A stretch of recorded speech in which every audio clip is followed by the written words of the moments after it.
whole class. We have learned about the lesson volunteer work. We um, we know about voluntary vocabulary, kind of volunteer work, and some exercise with a volunteer tech. So, why we do volunteer work? Some people think that volunteers don't get paid not because they are worthless, but because they are private.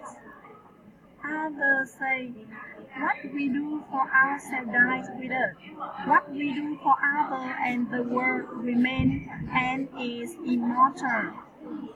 Some other explain that I wasn't helping needy people. I was helping people and like me who needed and a very volunteering work. Uh, said no one can do everything, but everyone can do something.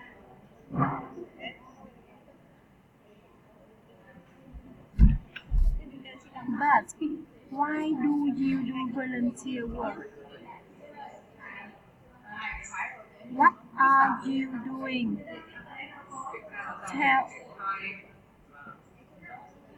please give us your opinion about volunteering at home and tell us by your story. Thank you.